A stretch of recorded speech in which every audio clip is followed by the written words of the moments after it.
چل گیا. اچھا بسم اللہ الرحمن الرحیم نحمدہ ونصلی ونسلم علی رسولہ الکریم اما بعد. شرح تعذیب سبق نمبر 25 ہم پڑھنے جا رہے ہیں اور اس میں میرے سامنے کتاب کھلی ہے اور کتاب کا صفحہ نمبر 51 میرے سامنے کھلا ہے. اس میں فرماتے ہیں علامہ تفتزانی وَأَيْضًا إِنِ اتَّحَدَ مَعْنَاهُ فَمَعَ تَشَخُّصِهِ وَضْعًا عَالَمٌ. یہاں سے چونکہ اس عبارت کی ان کی جو متن والی عبارت تھی اس کی تشریح تو میں پچھلے اسباق میں کر چکا ہوں. شرح کو ساتھ لے کے ہم نے چلنا ہے آگے. یہاں سے تو یہاں سے ایضاً سے اشارہ یہ دے رہے ہیں, نیچے شارح نے عبداللہ یزدی نے اس کی تشریح کی ہے کہ یہاں سے ایضاً سے کیا اشارہ دے رہے ہیں. ایضاً تو کس کے لیے آتا ہے؟ ایضاً اس لیے آتا ہے, یہ مفعول مطلق ہے اور اس کا فعل محذوف ہوتا ہے. آض ایضاً ای رجع رجوعاً, یعنی کوئی چیز پہلے گزری ہو اور اس کی طرف اشارہ دیا جا رہا ہو تو اس کے لیے ایضاً کا لفظ آتا ہے کہ اسی طرح, یعنی اسی طرح جو پیچھے گزر گئی ہے یہاں بھی وہی مسئلہ ہے, وہی حکم ہے. تو اب یہاں کیا کہہ رہے ہیں کہ پیچھے آپ نے یہ پچھلے ورقے کے اوپر پڑھا ہے کہ اس کے اوپر آپ نے پڑھا ہے وَإِلَّا فَمُفْرَدٌ وَهُوَ إِنِ اسْتَقَلَّ, کہ اگر وہ مفرد ہوا, یعنی اگر مفرد ہوا تو مفرد اس کی 3 قسمیں آپ نے بیان کی ہیں, اسم, کلمہ, ادات, یعنی جس کو آپ اسم فعل حرف کہتے ہیں. اب یہاں پر اس کی دوسری تقسیم شروع ہو رہی ہے مفرد کی, اور بتا رہے ہیں کہ مفرد کبھی متحد المعنی ہوگا, کبھی متکثر المعنی ہوگا. متحد المعنی ہوگا یا متکثر المعنی ہوگا. پھر متحد المعنی کے اندر قسمیں ہیں اور متکثر المعنی کی بھی اپنی قسمیں ہیں, ان کو بیان کریں گے. اچھا جی, اب یہ ایضاً سے یہ اشارہ دے دیا ہے کہ یہ جو تقسیم دوسری تقسیم ہے, تقسیم دوم مفرد کی, یہ بھی یہاں پر جو تقسیم ہو رہی ہے یہ تقسیم بھی یہاں پر کس کی ہو رہی ہے جی؟ مطلق مفرد کی ہو رہی ہے. مطلق مفرد کی ہو رہی ہے, اسم کی نہیں ہو رہی. اب دیکھیں مطلق مفرد اور اسم میں کیا فرق ہے, ذرا توجہ رکھیں. مثلا یہ آپ نے پڑھا تھا مفرد, یہ مطلق مفرد ہے. مطلق مفرد, اس کی آپ نے پڑھی تھی 3 قسمیں, اسم, کلمہ اور ادات. اب یہ جو تقسیم ہو رہی ہے, پہلی تقسیم کس کی تھی؟ پہلی تقسیم اس کی تھی, مطلق مفرد کی. اب بھی بتا رہے ہیں کہ یہ دوسری جو تقسیم ہو رہی ہے متحد المعنی متکثر المعنی, یہ بھی اسی کی ہو رہی ہے, اس کی نہیں ہو رہی. البتہ ہو تو اس کے لیے تقسیم, لیکن مراد اس سے یہ لیا جا رہا ہے. کیا مطلب؟ یہ جو ابھی تقسیم ہو رہی ہے وہ تقسیم اس کی نہیں ہو رہی ہے, اسم کی, اس کی ہو رہی ہے مطلق مفرد کی. یہ بن رہے ہیں مقسم, یہ اس کی بن رہی ہے قسمیں, آپس میں بن رہی ہے قسیم. تو یہاں جو تقسیم دوسری ہو رہی ہے وہ قسم کی نہیں ہو رہی بلکہ مقسم کی ہو رہی ہے. لیکن مقسم سے مراد سارے نہیں ہیں, اسم ہے. تو گویا مقسم کے واسطے سے اسم کے ضمن میں یہ متحد المعنی متکثر المعنی کی تقسیم ہو رہی ہے. یہ آپ کو سمجھا رہے ہیں. اب چونکہ جو یہ ہے منطق والے یہ چونکہ اسم کو ہی لیتے ہیں نا, یہ اسم کو ہی لیتے ہیں, یہ ہم نے بات کی تھی پیچھے. یہ چونکہ فعلوں کے ساتھ حروف کے ساتھ ان کا تعلق نہیں ہوتا. ٹھیک ہے جی, اور کیوں نہیں ہے تو ابھی میں اس کی وجہ بھی آپ کو اسی جگہ پر بتا دیتا ہوں اس کی کہ اس کی وجہ کیا ہے. تو بہرحال انہوں نے مطلق مفرد لیا اور مطلق مفرد کو اسم کے ضمن میں لیا ہے. ایک تشریح تو اس کی یہ ہو گئی ہے, اور دوسری تشریح اس کی یہ ہو گئی ہے کہ یہاں پر مصنف رحمۃ اللہ علیہ نے جو آگے تقسیم کر رہے ہیں متواتی اور کلی مشقق کی, کلی متواتی اور کلی مشقق کی, وہ تینوں کے اعتبار سے کر رہے ہیں. پہلا یہ ہے کہ نہیں, صرف اس اعتبار سے ہے کیونکہ عام طور پر منطقی کلی متواتی اور مشقق کس کے ساتھ موسوم کرتے ہیں؟ اسم کے ساتھ موسوم کرتے ہیں, ان دو کے ساتھ موسوم نہیں کرتے. تو اس لحاظ سے ہم نے کہا مطلق کی تقسیم ہو رہی ہے مطلق مفرد کی, اور اس کے ضمن میں ہو رہی ہے. اور مطلق شے جب آئے تو اس کے تحقق کے لیے ایک فرد واحد بھی آ جائے تو شے ثابت ہو جاتی ہے. مثلا ہم کہیں زید آیا ہے تو زید آیا تو گویا انسان آیا. ایسا نہیں ہے کہ دنیا کے 8 ارب انسان آئیں گے تو آپ کہیں گے انسان آئے. نہیں، 8 ارب میں سے ایک فرد زید بھی آ گیا تو ہم کہیں گے انسان آیا. تو مطلق شے یا مطلق مفرد یہ مطلق شے کے حکم میں ہے. یہ کس کے حکم میں ہے؟ مطلق شے کے حکم میں ہے. اور اس کو لا بشرط شے بھی کہتے ہیں. اس کو مطلق شے بھی کہتے ہیں اور کیا کہتے ہیں؟ لا بشرط شے بھی کہتے ہیں. یہ اس کے نام ہے. اور اس کا اصول یہ ہے کہ اس کا ایک فرد بھی آ جائے تو کل کا آنا متحقق ہو جاتا ہے. جس طرح میں نے کہا زید آیا تو گویا انسان آیا. سارے 8 ارب 9 ارب انسان آنے ضروری نہیں ہے انسان کے حکم کے لیے. اچھا، اس کے مقابلے میں ایک اور چیز ہوتی ہے، اس کو آپ الٹ کر دیں. مثلا یہ مطلق شے ہے، اس کو آپ شے مطلق کہہ دیں. کیا کہہ دیں؟ شے مطلق. شے مطلق خاص ہو جاتی ہے. کیوں؟ شے موصوف ہے، مطلق اس کی صفت ہے، تو صفت آپ نے موصوف کو مقید کر لیتی ہے، تو اس میں تخصیص پہلے سے ہو گئی ہے، لہٰذا اس میں مزید ہم تخصیص نہیں کر سکتے. اس میں تعمیم میں ہم نے تخصیص کر دی ہے. تخصیص کیا کی ہے ہم نے تخصیص یہ کی، ہم نے کہا ہے بھائی مطلق مفرد ہے، مطلق شے کے حکم میں ہے، لا بشرط شے کے حکم میں، لہٰذا ہم تخصیص کرتے ہوئے یہ نہیں لیں گے، یہ صرف یہ لے لیں گے. اسم تخصیص کر سکتے تھے ہم، چنانچہ ہم نے کی ہے. لیکن اس کے مقابلے میں ایک ہوتا ہے شے مطلق. کیا ہے؟ شے مطلق. اس کے مقابلے میں شے مطلق ایک ہوتا ہے. اور یہ جو شے مطلق ہے یہ بشرط شے ہوتا ہے. یہ کیا ہوتا ہے؟ بشرط شے کے حکم میں ہوتا ہے یا اس کے درجے میں ہوتا ہے. اس کے درجے میں ہوتا ہے. اس میں تخصیص اس لیے نہیں کر سکتے کہ صفت نے موصوف کو پہلے سے خاص کیا ہوتا ہے، لہٰذا یہ ہماری مراد بھی نہیں ہے. یہاں پر یہ ہماری مراد نہیں. ہماری مراد کیا ہے؟ یہ ہماری مراد یہ ہم اس کو دیتے ہیں. بہرحال یہ ایک چیز یہاں پر آ گئی، میں نے آپ کے سامنے بیان کر دی. یہ ایک اس کا سلسلہ ہو گیا. دوسرا سلسلہ اس کا یہ ہو گیا کہ یہاں پر اتنی لمبے چوڑے تکلفات کرنے کی ضرورت ہی نہیں ہے. آپ یوں کہہ دیں کہ کلی متواتی جس طرح اسم کی تقسیم بن سکتی ہے ایسا ہی فعل کی بھی بن سکتی ہے، ایسا ہی کلمہ کی بھی بن سکتی ہے. جاری چھوڑائیں، دونوں باتیں ہو سکتی ہیں. اب چلیے کتاب کی طرف. تو یہ میں نے چند چیزیں آپ کے سامنے رکھ دی ہیں. اچھا جی، اب آگے ہیں یہاں پر وَأَيْضًا، اور اسی طرح مفعول مطلق یا ایضاً مفعول مطلق ہے لفعل محذوف، یہ فعل محذوف کے لیے مطلق مفعول مطلق ہے.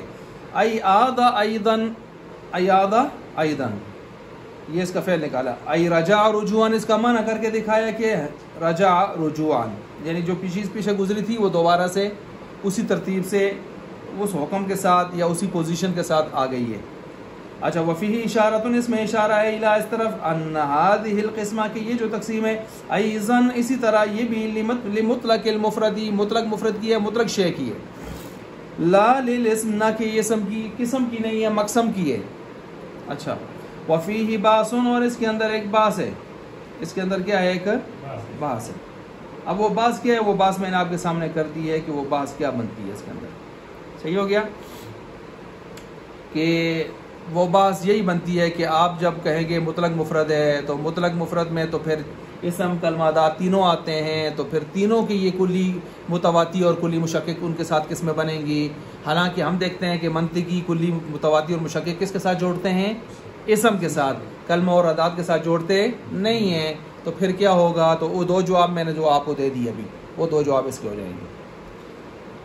وفیہ باس فانہ یقتضی، بس یہ تو تقاضا کرتا ہے ان یکون الفعل والحرف کہ یہ فعل اور حرف یعنی کلمہ اور ادات اذا کانا جب یہ دونوں ہوں متحدہ المعنی، جب متحد المعنی ہوں، داخلینی داخل ہوں فی العالمی والمتواتی والمشکک، کس کے اندر؟ عالم کے اندر، متواتی اور مشکک کے اندر داخل ہوں، مع باوجود اس کے کہ انہم منطقی مناطق لا یسمونہما بہذہ الاسامی، ان ناموں کے ساتھ اس کو موسوم کرتے نہیں. بل قد تحقق فی موضع بل قد تحقق فی موضعہ، بلکہ یہ بات تو اپنی جگہ پر ثابت ہو چکی ہے. کیا ثابت ہو چکی ہے؟ ان معناہما، کہ ان دونوں کے جو معنی ہیں، کن دونوں کے جی بتائیے؟ فعل اور حرف یعنی کلمہ اور ادات. لا یتصف بالکلیت والجزیت، کلیت اور جزیت کے ساتھ متصف نہیں ہوتے. فتعمل فی، پس اس کے اندر تو ذرا خوب غور کر. اب خوب غور کر اس کا مطلب میں آپ کو لکھواتا ہوں. لکھیے یہ جو انہوں نے کہا ہے نا کہ کلمہ اور ادات فعل اور حرف جو ہے یہ کلی جزی کے ساتھ متصف نہیں ہوتے، اس کی غور کرنے کا حضرت نے فرمایا ہے، تو ذرا وہ لکھ لیجئے. جی لکھیے کلمہ اور ادات بالقصد، بالقصد یعنی بالارادہ مراد نہیں ہوتے، بلکہ بالطبع مراد ہوتے ہیں. کیا کہا میں نے؟ بالقصد یعنی ارادہ تن یہ مراد نہیں ہوتے، بلکہ بالطبع مراد ہوتے ہیں. بالطبع مراد ہوتے ہیں. اور یہ کیوں بالطبع مراد ہوتے ہیں؟ ابھی آپ نے ہی نقطہ اٹھایا ہے علیم صاحب، کیا کہ منطقیوں کا کام کس سے باز کرنا ہے؟ اس وجہ سے. اب جب اسم سے باز کرنا ہے تو فعل اور حرف سے جب باز کریں گے وہ گریوی میں کریں گے، ٹھیک ہے جی، وہ ثانوی درجے میں کریں گے. بالطبع مراد ہوتے ہیں، ضمن مراد ہوتے ہیں، بالطبع مراد ہوتے ہیں، بالاصالہ مراد نہیں ہوتے. اچھا جی یہ ایک نقطہ لکھ لیا. اسی وجہ سے یہ دونوں محکوم علیہ بھی نہیں بنتے، فعل اور حرف محکوم علیہ بھی نہیں بنتے. پڑھا ہے آپ نے نہ ہونا کہ مسند علیہ بنتے ہیں دونوں؟ نہیں بنتے. مسند علیہ کو محکوم علیہ بھی کہتے ہیں، نہیں بنتے. اچھا یہ بھی لکھ لیا. آگے چلیے جی. تبھی جب یہ محکوم علیہ نہیں بنتے تو لہٰذا یہ بھی کلی اور جزی سے بھی متصف نہیں ہوں گے. کیوں؟ کلی جزی سے وہ چیز متصف ہوتی ہے علیم صاحب جو محکوم علیہ مسند علیہ بننے کی طاقت رکھتی ہو. متصف کلی جزی سے یہ متصف نہیں ہوں گے. کیوں متصف نہیں ہوں گے؟ تو میں نے وجہ بتا دی آپ کو. یہ محکوم علیہ مسند الیہ نہیں بنتے. یہ صحیح ہو گیا. تو لہٰذا جب یہ نہیں بنتے وہ، ٹھیک ہے، تو پھر ایسی صورت میں یہ عالم جزی، جو عالم جزی ہے، یہ عالم کیسے بنیں گے؟ عالم نہیں بن سکتے پھر نا. عالم کیوں نہیں بن سکتے؟ عالم جزی ہے، جزی کے ساتھ ہی متصف نہیں ہوتے. متواتی اور مشکک بھی نہیں بن سکیں گے. کیوں؟ ان کے ساتھ متصف کیوں نہیں ہو سکیں گے؟ اس لیے کہ وہ کلی ہے. تو ابھی ہم نے کہا کلی اور جزی کے ساتھ متصف نہیں ہوتے. جزاکم اللہ.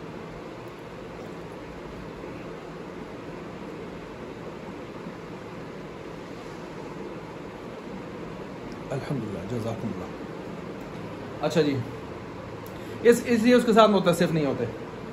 یہ ہے فتح عمل. غور کیجئے. غور کر سکے جی ڈاکٹر صاحب؟ غور کرنا بھی ایک گناز ہی جنہیں میں سامنے بیان کر سکیں. ٹھیک ہو گیا جی.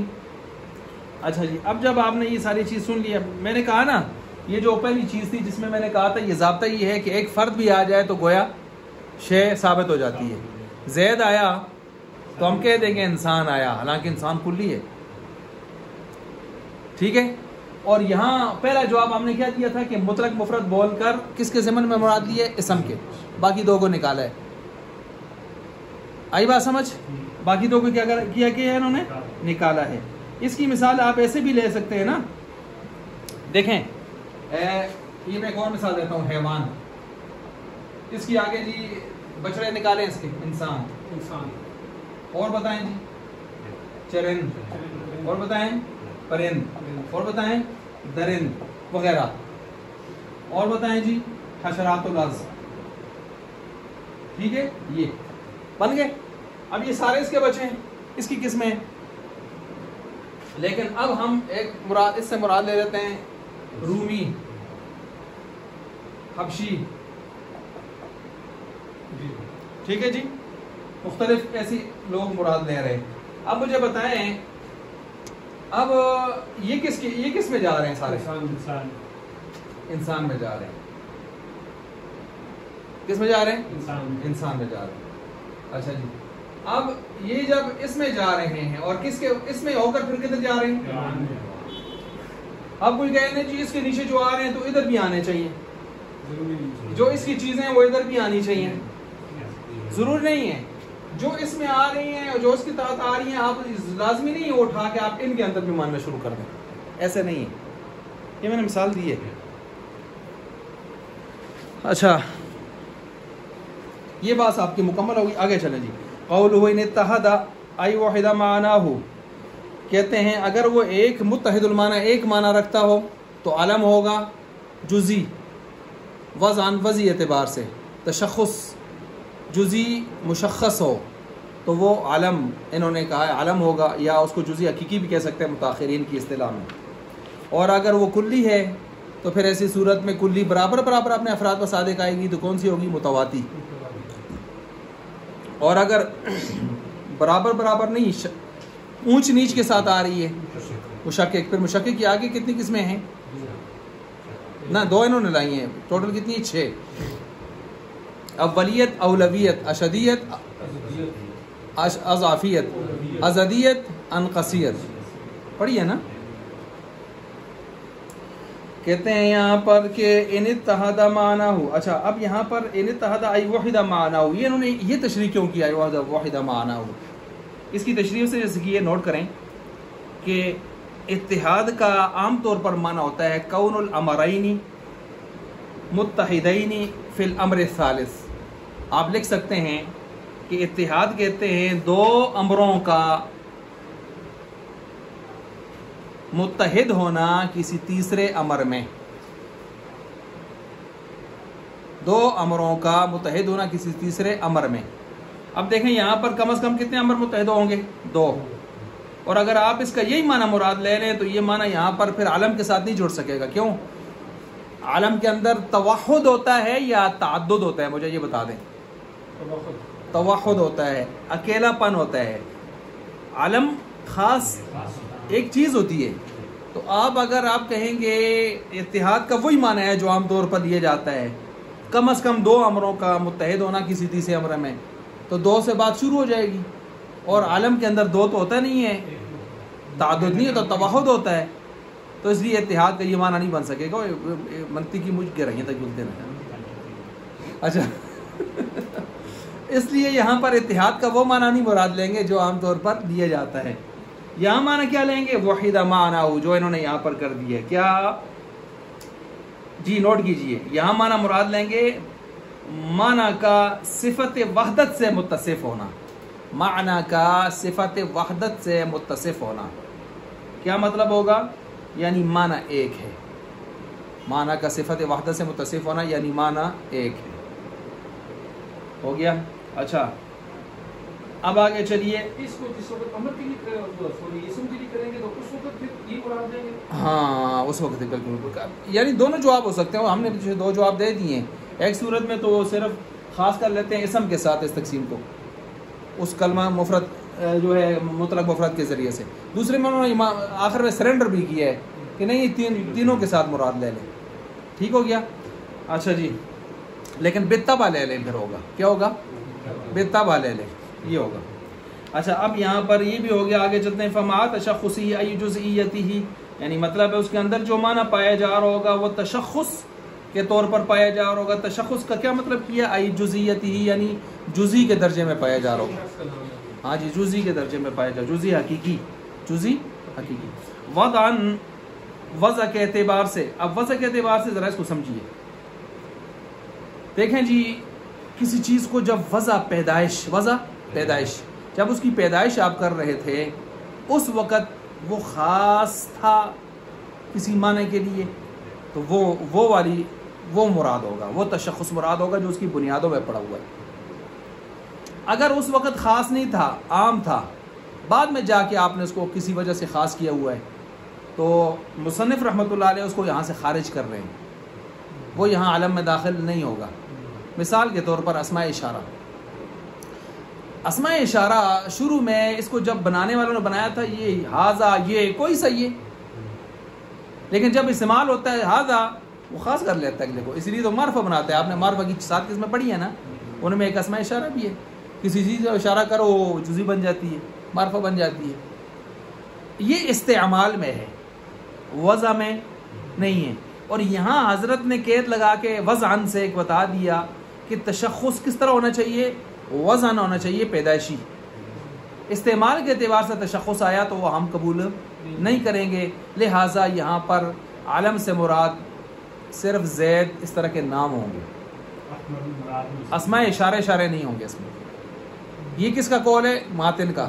اور ان کے ساتھ جو ہے متقدمین وغیرہ ان سب کا نظریہ یہی ہے. لیکن متاخرین ان کے مقابلے میں کھڑے ہیں. وہ کہتے ہیں نہیں، جو چیز خاص کر لے بس اس کو آپ جزی میں داخل کر سکتے ہیں، اس میں داخل کر سکتے ہیں. اور اسماء اشارہ جب خاص کرتے ہیں، معرفہ بناتے ہیں، تو کیوں نکالتے ہیں آپ ان کو؟ آئی بات سمجھ؟ لہٰذا وہ کہتے ہیں یہاں پر علم کا نام نہ لے آپ. علیم صاحب یہاں علم نہیں کہنا چاہیے، جیسے انہوں نے کہا ہے وضعن علم، یہاں جزی حقیقی کہنا چاہیے. جزی حقیقی کہیں گے تو اس میں زید بھی داخل ہو جائے گا اور اسماء اشارہ بھی داخل ہو جائے گا. نہ اسم تو پھر کلی بن جائے گا، اسم تو کلی ہے.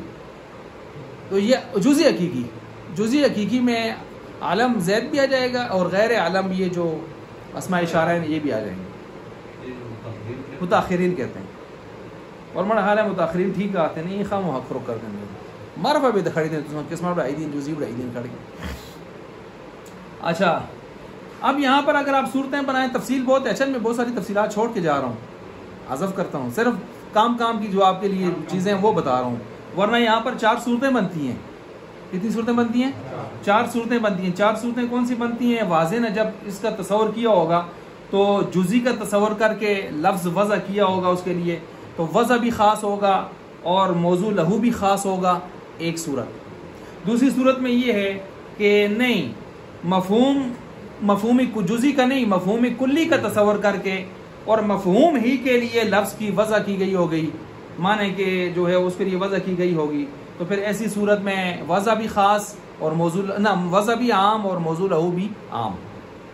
تیسری صورت یہاں پر یہ بنتی ہے کہ نہیں، یہاں پر جو ہے ہم اس کو مفہوم کلی مراد لیں گے وضع کرتے وقت، اور آگے جو ہے اس کو افراد کے مقابلے میں ہم وضع کریں گے. اور اس میں پھر کیا ہوگا جی، وضع یہاں پر تو عام ہو جائے گی اور موضوع لہو یہاں پر خاص ہو جائے گا. اور چوتھی اس کے الٹ ہے، اور اس کا نام صرف عقلی احتمال پایا جاتا ہے، اس کے وجود نہیں پایا جاتا. وجود اس لیے نہیں پایا جاتا کہ جو وضع خاص ہوتی ہے وہ عام کو حاصل نہیں کر سکتی، خاص عام کو حاصل نہیں کر سکتی، خاص عام کو حاصل نہیں کر سکتی. یہ آپ نے پیچھے قاعدہ پڑھا، الجزی لا یکون کاسبا ولا مکتسبا، نہ جزی نہ کاسب ہوتی ہے نہ مکتسب ہوتی ہے. تو جزی سے آپ کلی کو حاصل نہیں کر سکتے، اس لیے چوتھی صورت محض احتمالی ہے، عقلی ہے، اس کا وجود نہیں ہے. اچھا یہاں پر متقدمین نے جو صورت لی ہے وہ دوسری لی ہے، اور متاخرین نے جو صورت لی ہے وہ تیسری لی ہے. اور خلاصہ یہی نکلتا ہے کہ متاخرین نے اسماء اشارہ داخل کر دی ہیں اور جزی حقیقی کا ہے، عالم نہیں کہا، اور عالم کو اس میں داخل کر دی ہے. اور ماتن نے اور متقدمین میں یہاں پر جو ہے کیا کیا، انہوں نے یہاں پر اسماء اشارہ کو نکال دیا ہے اور صرف عالم کو لیا ہے اور وضعن کی قید سے اس کو نکال دیا ہے. یہ میں نے آپ کے سامنے صورتیں کہ اس کی وہ بھی بیان کر دیا. اچھا یہ آگے چلتے ہیں جی. کہتے ہیں وضعن، یہ وضع ہوگی، وضع کے اعتبار سے یہ ہوگا، تشخص اس میں پڑا ہوگا. کس میں پڑا ہوگا؟ عالم کے اندر، اس معنی کے اندر. ہائی بحسب الوضع، وضع پیدائش کے اعتبار سے، دون الاستعمال، نہ کہ استعمال میں. استعمال میں تو اسماء اشارہ بھی جا کے کیا بن جاتے ہیں؟ جزی. فإنما يكون مدلول، پس بے شک اس کا جو مدلول ہے وہ اگر کلی ہے، فإما يكون مدلوله كليا في الأصل، پس اگر اس کا جو مدلول ہے وہ کلی ہے فی الاصل، اصل میں، اور مشخصا، اور مشخص ہے فی الاستعمالی، کس میں؟ استعمال میں. اچھا فإنما يكون، اب دیکھیں یہاں پر کہہ رہے ہیں کہ یہ اسماء اشارہ جو ہیں کا اسماء الاشارہ علی رأی المصنف، مصنف کی رائے کے مطابق، مصنف کی رائے کے مطابق اسماء اشارہ بھی اسی میں داخل ہو گئے کہ وہ وضع کے اعتبار سے تو عام تھے لیکن استعمال کے اعتبار سے مشخص ہو گئے آگے جا کے. تو متاخرین کے نزدیک یہ داخل ہیں لیکن متقدمین اور ماتن کے نزدیک داخل نہیں ہے. لا یسمى علما، انہوں نے اس کو عالم نہیں کہا، لیکن متاخرین نے اس کو عالم کو جزی حقیقی کہہ کر عالم کو اس میں داخل کیا، اسماء اشارہ کو بھی داخل کیا. وہاں ہونا کلام، اور یہاں پر ایک کلام پایا جاتا ہے. یہاں پر کیا کیا پایا جاتا ہے؟ ایک کلام. اب کلام کو ذرا نوٹ فرمائیں، یہاں پر کلام کیا ہے؟ کلام یہ ہے کہ یہ جو آپ نے پیچھے فرمایا ان اتحد و کثور معناہ، ان اتحد و کثور معناہ، یہ جو پیچھے آپ نے کہا ہے،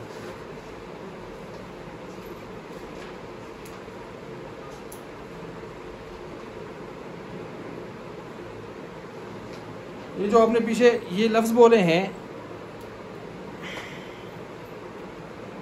اس سے مراد یہاں پر آپ نے کیا لیا ہے؟ اگر اس سے مراد موضوع لہو، معنی موضوع لہو، معنی موضوع لہو تحقیقی لیا ہے، معنی موضوع لہو تحقیقی لیا ہے، یا مستعمل فی تحقیقی تعویلی لیا ہے،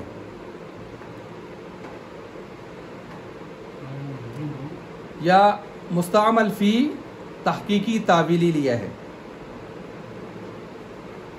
اگر پہلا لیا ہے تو پھر حقیقت مجاز متکثر المعنی سے نکلیں گے. اگر پہلا لیا ہے تو حقیقت مجاز متکثر المعنی سے نکلیں گے. کیوں؟ متکثر المعنی میں یہ ہوتا ہے کہ بہت سارے الفاظ ہوں گے نا، اور حقیقت کا تو ایک ہی لفظ ہوتا ہے، مجاز میں بھی تو ایک ہی ہوتا ہے، تو متکثر المعنی کے اعتبار سے یہ نکل جائیں گے پھر. اچھا، اور دوسرے اعتبار سے اسماء اشارہ متحد المعنی سے نکل جائیں گے، اسماء اشارہ متحد المعنی سے نکل جائیں گے. کیوں؟ اس وجہ سے کہ ان کی جو وضع ہے وہ مفہوم کلی کے لیے ہوتی ہے اور استعمال جزیات کثیرہ میں ہوتے ہیں. تو جب استعمال جزیات کثیرہ میں ہوتے ہیں تو اتحاد معنی کہاں سے آیا؟ لہٰذا یہ اس سے کیا ہو جائیں گے؟ نکل جائیں گے. اب یہ جو انہوں نے سوال کیا اس کا جواب آگے یہ دے رہے ہیں کہ یہاں مراد صنعت استخدام ہے. صنعت استخدام کے بارے میں ہم پیچھے بھی بات کر چکے ہیں. صنعت استخدام کیا ہوتا ہے؟ صنعت استخدام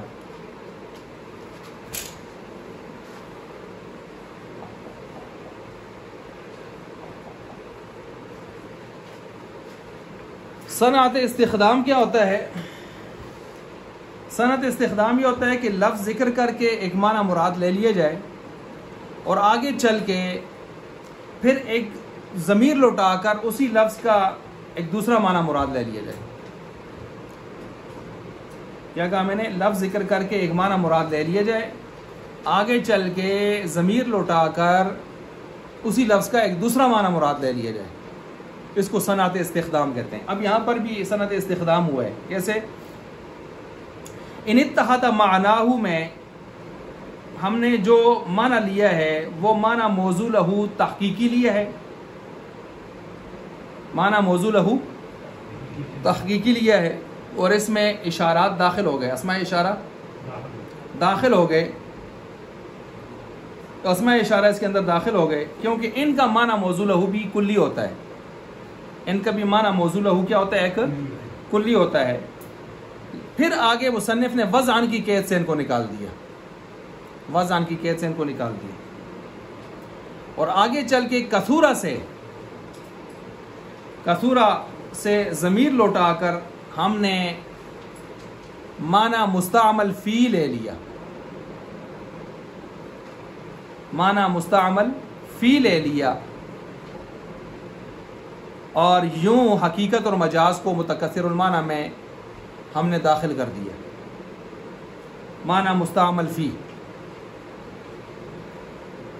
ٹھیک ہو گیا. یہ جواب نمبر 1 ہے جی، یہ جواب نمبر 1 ہے. جواب نمبر 2، جواب نمبر 2 یہ ہے کہ یہاں پر وزن کی جو قید آئی ہے یہ اصل میں علام مشترکہ کو داخل کرنے کے لیے آیا ہے، علام مشترکہ کو داخل کرنے کے لیے آیا ہے.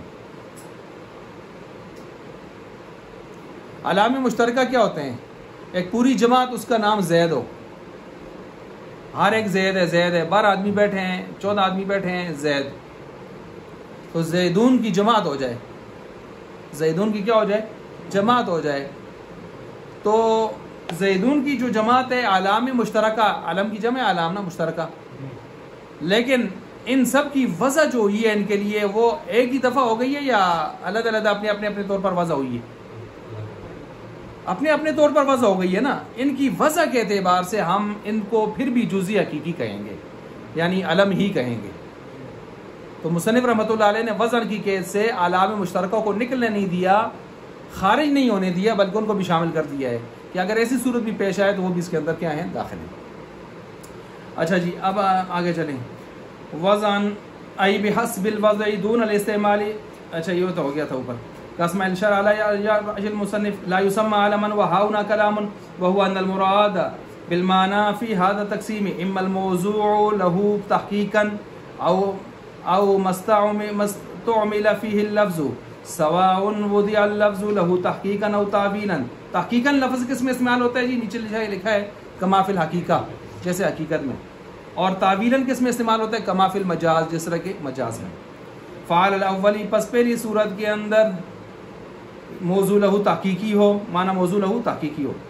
لا یصح عد الحقیقت والمجاز، کہتے ہیں صحیح نہیں بنتا پھر یہاں پر گننا کس کو؟ حقیقت اور مجاز کو، من اقسام متکثر المعنی، متکثر المعنی کی اقسام میں سے۔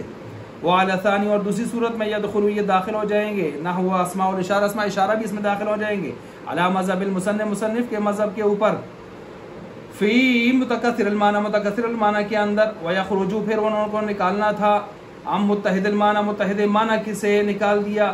اچھا، فلا حاجت فی اخراج الی التقیید، لہٰذا اب یہاں پر جو ہے اس کی قید کی کوئی ضرورت پیش، یعنی وزن کی قید جو ہے بظاہر اعتراض کرنے والے کہتے ہیں لغو ہو رہی ہے، اس کی ضرورت نہیں تھی او وزن اس قید کی، لیکن انہوں نے جواب دیا کہ نہیں، وضع کی قید کی ضرورت تھی، اس لیے کہ جب ہم نے صنعت استخدام کے طور پر معنی اس کا موضوع ہوا تحقیقی لیا تو اس میں اسماء اشارہ بھی داخل ہو گئے تھے، ان کو نکالنے کے لیے وزن کی قید کی ضرورت پیش آئی، لغو نہیں ہے، بیکار نہیں ہے، جس طرح کہ معترض کہہ رہا ہے۔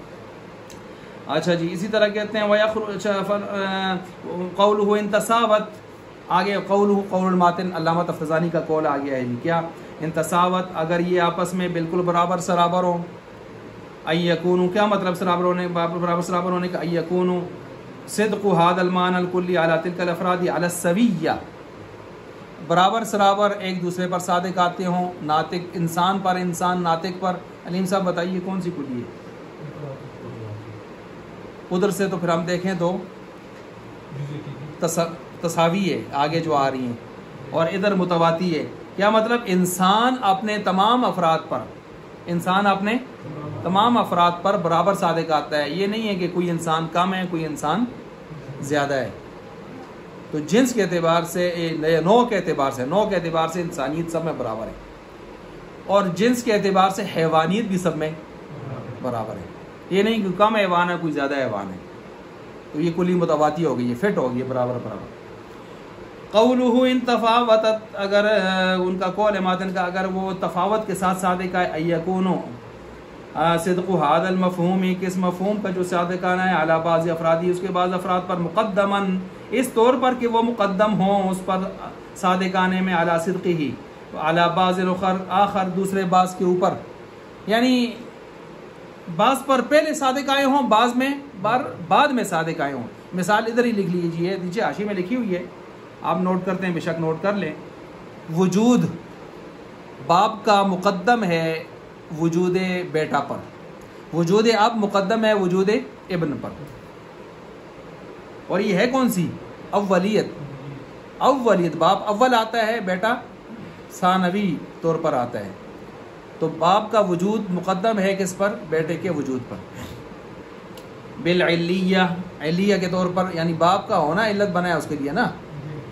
اچھا، او یکون صدقہ، یا ہوگا اس کا صادق آنا، علی بعض، بعض کے اوپر، اولا و انسب من صدقہ علی بعض آخر، زیادہ بطریق اولا، بطریق اتم، بطریق الاولا، بطریق اولویت، یہ اولویت آ گیا۔ اس کا کیا مطلب؟ اس کی مثال بھی یہی لے لیں، وجود، لیکن کون سا وجود؟ وجود الہی اور وجود مخلوق، وجود واجب الوجود، وجود ممکن الوجود۔ تو اللہ کا وجود علت ہے ممکن الوجود کے وجود کے لیے، وہ علت ہے۔ اچھا، اور باپ کا وجود بیٹے کے لیے علت بنتا ہے، اگرچہ اس کو علت لکھتے ہیں بعض لکھنے والے، لیکن میرے خیال سے اس کو علت نہیں لکھنا چاہیے، سبب لکھنا چاہیے، سبب و سبب، باپ کا وجود سبب بن رہا ہے نا. اگر باپ کا وجود علت ہو تو علت جب آتی ہے تو معلول ضرور آتا ہے نا. تو ہر شادی شدہ کو اولاد ملتی ہے اس لیے یہاں نہیں ہوگا ایسے. اچھا اب آپ کہیں گے اللہ کے لیے ضروری ہے کہ کائنات بھی ہو؟ ضروری تو نہیں تھا نا, لیکن اللہ نے ایک نظام تو چلانا تھا نا کہ اللہ اپنی وحدانیت اپنی کبریائی کا اظہار بھی کروانا تھا. کنت کنزا مخفیا, میں چھپا ہوا خزانہ تھا. وہ جیسے ایک کچی پکی روایت ہے, یا لتعلموا ان اللہ علی کل شیء قدیر, پیچھے زمینوں آسمانوں کی تخلیق کا ذکر, اور آگے اللہ فرماتے ہیں کیوں بنایا؟ تاکہ تم جان لو کہ ان اللہ علی کل شیء قدیر, اللہ ہر چیز کے اوپر کیا ہے؟ قادر ہے. اس لیے کائنات کا وجہ تخلیق کائنات کیا ہے؟ تو بعض لوگ کہتے ہیں آپ علیہ السلام کی ذات گرامی ہے, لیکن ثانوی درجے میں ہے, اولی درجے میں نہیں ہے. اولی درجے میں اللہ کی توحید کا اظہار ہے, اور اس توحید کے اظہار کے لیے جو واسطے آئے, وسائط آئے, ان میں واسطے اعظم محمد مصطفیٰ صلی اللہ علیہ وسلم ہے. تو کبھی کبھی نسبت اصل کے بجائے واسطہ کی طرف کر دی جاتی ہے. ٹھیک ہے, اس لحاظ سے. اچھا جی, تو یہ دوسری آ گئی یہاں پر, وغرضہ ای غرض ماتن علامہ تفتزانی کی جو غرض ہے وہ کیا بتانا چاہتے ہیں؟ ان تفاوتت, اگر اس میں تفاوت کے ساتھ صادق آتی ہیں, باولیہ اولویہ, فإن التشکیک لا ينحصر فیہما. یہ یہاں سے سوال کا جواب ہے کہ بھائی ماتن نے, علامہ تفتزانی نے تو صرف دو ہی قسمیں اوپر بتا کے نکل گئے ہیں, اولویہ اولیہ اولویہ, حالانکہ اس کی کتنی ہیں؟ 6. تو نیچے جو عاشم کفارہ سارا تعالیٰ کون ادا کر دوں نے نا شارے, اور شارے کو لوگ کہتے کوئی کھڑ کھڑا ہو جو لے دیں تعالیٰ معاشی بیچارہ لگے دوں گے, اور کسی جگہ ایک دوسرے کو بم بھی صحیح مار دیں. اچھا اب یہ کہہ رہے ہیں کہ یہ نہ سمجھیں کہ ان کو باقی قسمیں نہیں آتی تھیں, اتنے بڑے علامہ کو چھوڑ کے چلے گئے ہیں, نہیں آتی تھیں. انہوں نے بس جس طرح مشرق اور مغرب تک سفر کیا, تو کیا مطلب ہے شمال جنوب تک نہیں کیا؟ تو کہتے ہیں مشہور کو ذکر کرتے ہیں, غیر مشہور آ جایا کرتا ہے, غیر مشہور آ جایا کرتا ہے. تو کہتے ہیں کہ فإن التشکیک لا ينحصر فیہما بل قد یکون بالزیادۃ والنقصان, کبھی کبھی یہ ہوتی ہے زیادت و نقصان. زیادت کی مثال مقدار, کلو 2 کلو بتایا تھا, والنقصان کم, کلو 2 کلو کے اعتبار سے کم, یعنی ادھر 2 کلو ادھر 1 کلو. او بشدت والضعف, جس طرح ہم نے مثال دی تھی سفیدی, ہاتھی کے دان بھی سفید, برف ہی سفید, لیکن برف زیادہ سفید. قدرتی دان زیادہ سفید یا مصنوعی دان زیادہ سفید؟ مصنوعی دان. میل کس کے اوپر زیادہ جمتی ہے؟ قدرت ٹھیک آتا ہے. میں بھی ایک دن والے رہتا ہوں, یہ پیڑ فرق ہے نا, وہ فرق پوچھتا میں لگتا ہے. ٹھیک ہے جی. اچھا اسی طرح یہاں پر آ گیا جی, آگے کہتے ہیں کہ ٹھیک ہے جی, یہ ہو گیا قولہ وَإِن كَثُرَ, وَإِن كَثُرَ سے یہاں سے بتا رہے ہیں وَإِن كَثُرَ اللفظ, اگر یہ لفظ ان كَثُرَ معناه المستعمل, اگر اس کا معنی مستعمل جو ہے وہ زیادت المعنی ہو, یعنی یہ جو ہے کثیر المعنی ہے یہ, تو پھر ایسی صورت میں ہوا فیہ معناه المستعمل ہوا فیہ فلا یخلو, پھر اس صورت میں یہ وجہ اصل بتا رہے ہیں خالی نہیں ہوگا. اما یکون موضوعا, یا تو یہ وضع کیا گیا ہوگا لکل واحد من تلک المعانی, ان معانی میں سے ہر معنی کے لیے جدا جدا وضع کیا گیا ہوگا. ابتداءً ابتدائی ہی سے بے وضع علی حدۃ علیحدہ علیحدہ کر کے, علی حدۃ علیحدہ علیحدہ کر کے. اولا یکون کذالک, یا اس طرح نہیں ہوگا بلکہ پہلے کے لیے استعمال وضع کیا ہوگا اور آگے خود بخود استعمال ہونے والا ہوگا. والاول یسمى مشترکا, پہلے کا نام مشترک ہو جائے گا, جیسے کہ عین, عین کا لفظ 9 معنوں میں استعمال ہوتا ہے, بار بار پڑھا ہم نے. للباصرہ, مثلا ان میں سے باصرہ, باصرہ آنکھوں کے لیے, اور اسی طرح جو ہے والذہب سونے کے لیے, والذات اور ذات کے لیے, والرکبہ اور گھٹنے کے لیے, وعلی الثانی اور دوسرا فلا محالۃ, پس وہ لازمی طور پر ان یکون اللفظ, وہ ہوگا وہ لفظ موضوعا وضع کیا ہوا لواحد, کسی ایک کے لیے, من تلک معانی, ان معانی میں سے کسی ایک کے لیے. پیچھے تھا لکل واحد, ادھر ہے لواحد, فرق سمجھ آ گیا, کسی ایک کے لیے. ادھر اذل مفرد قسم، اور یہ بھی یاد رکھیں اس وقت یہ مفرد قسم ہے کس کی؟ لفظ موضوع کی. لفظ موضوع کی قسم ہے نا، ہم لفظ موضوع ہی پڑھ کے آ رہے ہیں نا، لفظ محمد تو ہمارا کام ہی نہیں ہے اس سے. وَإِلَّا، اور اگر اس طرح نہیں. اچھا ثم انه استعمل، پھر یہ استعمال کیا گیا ہے فی معنی آخر دوسرے معنی میں. فَإِنِ اشْتَهَرَ فِي الثَّانِي، پس اگر یہ مشہور ہو گیا دوسرے معنی میں اس طور پر وہ طریقہ استعمال ہو کہ اس کا استعمال کیا کر دیا ہے؟ دوسرے پہلے کا چھوڑ دیا گیا. فی المعنی الاولی، معنی اول میں، یعنی پہلے معنی میں وضع کیا گیا تھا اور استعمال ہونے لگا دوسرے میں اس طور پر کہ دوسرے میں مشہور ہو گیا، اور جس کے لیے وضع کیا گیا تھا اسے لوگوں نے چھوڑ دیا. اس کا نام بحیث یتبادر منہ ثانی، یہاں تک کہ فوراً ذہن دوڑ کر چلا جاتا ہے. یتبادر کا مطلب آپ جب لفظ بولتے ہیں تو ذہن دوڑ کر ادھر ہی جاتا ہے وہ دوسرے معنی کی طرف جس میں استعمال ہو رہا ہے. اذا اطلق مجردا عن القرائن، جب قرائن سے خالی کر کے آپ اس کو بولتے ہیں، جب اس کو بولا جاتا ہے اذا اطلق مجردا عن القرائن فهذا يسمى منقولا، پھر اس کا نام رکھا جاتا ہے منقول. اس کا نام رکھا جاتا ہے منقول. ایک اور چیز بھی ہوتی ہے منقول کے ساتھ، مرتجل، وہ نیچے حاشیہ نمبر 1 میں لکھی ہے. مرتجل والمرتجل داخل فی المنقول، وہ داخل ہوتا ہے کس کے اندر؟ منقول کے اندر. ٹھیک ہے، اور وہ کیا ہے؟ فإنه عبارة عما وضع ایمانا اولا، وہ ہے کہ وہ اس کو عبارت ہوتا ہے اس سے جو پہلے سے وضع کیا گیا ہے جس کے لیے وضع، اور پھر ثم وضع آخر بلا مناسبت بینہما، بغیر کسی مناسبت کے وہ دوسرے میں اس کو استعمال، اس کو بھی وضع کیا جاتا ہے، اس کو بھی استعمال. جیسے جعفر کہ اصل میں اس کو بنایا گیا تھا چھوٹی نہر کے لیے، اور پھر اس کو ایک نام رکھ دیا گیا کسی انسان کا، تو وہ مرتجل ہوتا ہے. یہاں پر کون سا مراد دیا جا رہا ہے؟ منقول، کہ پہلے سے چھوڑ دیا گیا دوسرے میں مشہور ہو گیا. وَإِن، دیکھو تسی اس پہ منقول پڑھ دے تھا تو ادھر تو اس بھی پڑھے دن منقول مشترک وغیرہ برابر سرابر. وَإِن لَمْ يشتہر یا یشتہر، اور اگر وہ مشہور نہیں ہوا فی ثانی دوسرے میں، وَلَمْ يُجْهَرِ الْأَوَّلُ، اور پہلے کو چھوڑا بھی نہیں گیا، بل یستعمل، بلکہ کبھی استعمال ہوتا ہے تارتن کبھی کبھی، فی الاولی پہلے میں، واخری فی الثانی، اور کبھی استعمال ہوتا ہے دوسرے میں. فإن استعمل فی الاول، پس اگر اول میں استعمال ہونے لگا، ای المعنی الموضوع له، یعنی معنی موضوع له، یسمى اللفظ حقیقتا، اس کا نام رکھا جائے گا، حقیقت رکھا جاتا ہے. وإن استعمل فی الثانی، اور اگر دوسرے میں استعمال ہونے لگا، ثانی ہوا غیر الموضوع له، جو معنی موضوع له نہیں ہے، یسمى مجازا، اس کا نام رکھا جاتا ہے مجاز. جی حقیقت کی کیا مثال ہے؟ جی جیسے لفظ اسد کس کے لیے؟ شیر کے لیے.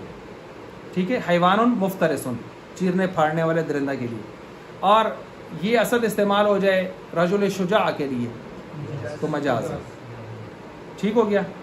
اچھا جی، اور مشترک کی مثال آپ نے پڑھ لی، لفظ عین رہ گیا درمیان میں منقول، اس کی آگے 3 قسمیں ہیں آ رہی ہیں. ثم عالم، پھر جان لو کہ ان المنقول کی جو منقول ہوتا ہے لابد ضروری ہے اس کے لیے من ناقل، کوئی نقل کرنے والا، عن المعنی الاول پہلے معنی سے، المنقول عنہ جس سے نقل کیا جا رہا ہے، الی المعنی الثانی دوسرے معنی کی طرف. ٹھیک ہے جی، دوسرے معنی کی طرف، المنقول جس کی طرف آ رہا ہے. فہذا الناقل، پس یہ نقل کرنے والا اما 3 طرح کے لوگ ہوں گے، یا تو اما اہل الشرع، شریعت والے لوگ ہوں گے. شریعت کی مثال دو جی علیم صاحب. صلاۃ، تفصیل ہم پیچھے کر چکے. او اہل العرف العام، یا عام پبلک ہوگی، رواج ہوگا، عرف و عادت. مثال دابہ، دابۃ. او اہل الاصطلاح الخاص، یا کوئی خاص طبقہ اصطلاحی ہوگا، خاص جماعت ہوگی کسی کا طبقہ خاص، جیسے کہ اسم نام، کوئی بھی بلند چیز، نشانی. لیکن اب اسم کا نام جب آپ لیتے ہیں تو آپ کہتے ہیں اپنے معنی پر دلالت کرنے والے میں مستقل ہو، اور اس 3 زمانوں میں سے کوئی زمانہ اس میں اس کی شکل سے معلوم نہ ہو. اچھا، کن نحوی، جیسے کہ نحوی صاحب، مثلا فعل الاول یسمى منقولا شرعیا وعلى الثاني عرفیا. مثالیں نیچے ہم نے بول بھی لی ہیں اور نیچے اشم لکھی ہوئی ہیں. وعلى الثالث اصطلاحیا والى هذا اشار بقوله ينسب الى الناقل. اسی وجہ سے ماتن نے اشارہ دیا ہے کہ ناقل کو پکڑو، ناقل کو دیکھو، ناقل کون ہے، اس طرح آپ نقل پا حکم لگاؤ گے. فصل المفہوم ان امتنع فرض صدقه على كثيرين فجزئي والا فكلي. ٹھیک ہے جی.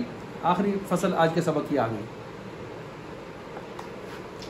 پانی بھی بھیگنا ضرور.